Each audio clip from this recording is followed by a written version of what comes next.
ছাব্বিশের বিধানসভা নির্বাচনেও ভবানীপুরে আমরা দেখতে চলেছি 2 নম্বর গুরুত্বপূর্ণ ইস্যু 291 কেন্দ্রে প্রার্থী তালিকা ঘোষণা তৃণমূল কংগ্রেসের এবং একেবারে চমকহীন ক্যান্ডিডেট লিস্ট তৃণমূলের।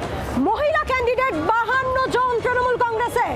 পাহাড়ের 3 আসন অনিত থাপাদের জন্য আর কমিশনকে মেঘনা তোপ।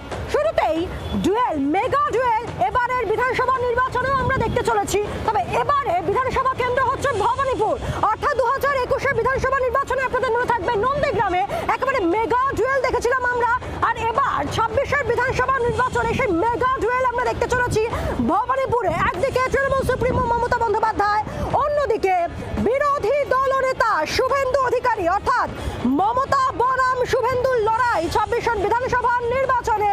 তা হচ্ছে ভবানীপুর কেন্দ্র থেকে একেবারে মেগা ডুয়েল হতে চলেছে এবারের বিধানসভা নির্বাচনে ভবানীপুর।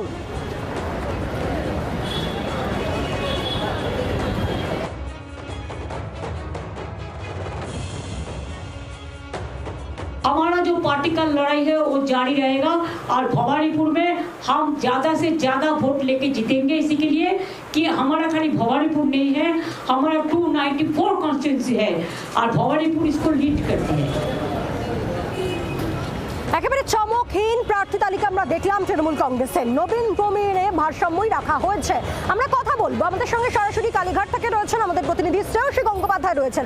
শ্রেয়সী, আবারও বিধানসভা নির্বাচনে আমরা মেগা ডুয়েল দেখতে চলেছি, তবে এবার ভবানীপুর আসন থেকে।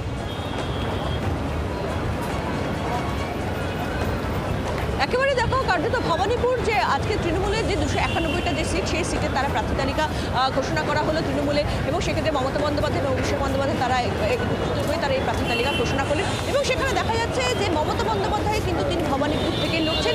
অন্যদিকে আমরা জানি এক্ষেত্রে গতকাল সেক্ষেত্রে বিজেপির তরফে যে প্রার্থী তালিকা ঘোষণা করা হয়েছিল সেখানে দেখা গিয়েছিল যে শুভেন্দু অধিকারী তিনি ভবানীপুর এবং নন্দীগ্রাম 2 জায়গা থেকে লড়বেন।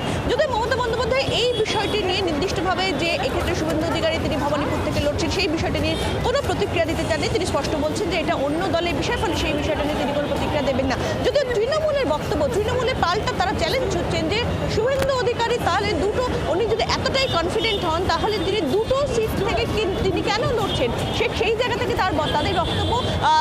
তৃণমূল এমপি পার্থ ভৌমিক তিনি বলছেন যে সেক্ষেত্রে চ্যালেঞ্জ থাকলো শুভেন্দু অধিকারী প্রতি, তিনি শুধুমাত্র ভবানীপুর থেকেই তিনি দাঁড়ান এবং ভবানীপুর থেকে দাঁড়িয়েই তিনি জিতে দেখান, এমনটা তিনি বলছেন। এবং সেক্ষেত্রে তার বক্তব্য যে নন্দীগ্রাম এবং ভবানীপুর 2 জায়গাতেই তারা শুভেন্দু অধিকারীকে হারাবেন। ফলে সেই জায়গা থেকে দাঁড়িয়ে নন্দীগ্রামে 21 সালে আমরা ঠিক যে সিচুয়েশন দেখেছিলাম, যে ছবি ছিল নন্দীগ্রামে, সেই কার্যত বলা যেতে পারে যে সেই রকমই কিন্তু কার্যত আরেকটা পরিস্থিতি ভবানীপুরের দিকে তৈরি হচ্ছে, যেখানে শুভেন্দু অধিকারী এবং মমতা বন্দ্যোপাধ্যায় তারা দুজনে এই ভবানীপুর কেন্দ্রের প্রার্থী। এবং যদিও তৃণমূল কিন্তু এই বিষয়টাকে মোটেই গুরুত্ব বা আমল দিতে নারাজ, একেবারে গুরুত্ব দিতে চায় না। তাদের স্পষ্ট বক্তব্য যে শুভেন্দু অধিকারী প্রতি তারা পাল্টা চ্যালেঞ্জ ছুটছেন যে শুভেন্দু অধিকারী 2 জায়গা থেকে না দাঁড়িয়ে উনি যদি এতটাই কনফার্ম হন যে ভবানীপুর থেকে জিতবেন তাহলে উনি ভবানীপুরেই এসে দাঁড়ান, অন্য জায়গায় নন্দীগ্রাম থেকে দাঁড়াতে হবে না। এবং তাদের স্পষ্ট বক্তব্য যে 2 জায়গা থেকেই কিন্তু কার্যত তারা সেক্ষেত্রে শুভেন্দু অধিকারীকে হারাবেন, এমনটাই কিন্তু তৃণমূল দাবি করছে।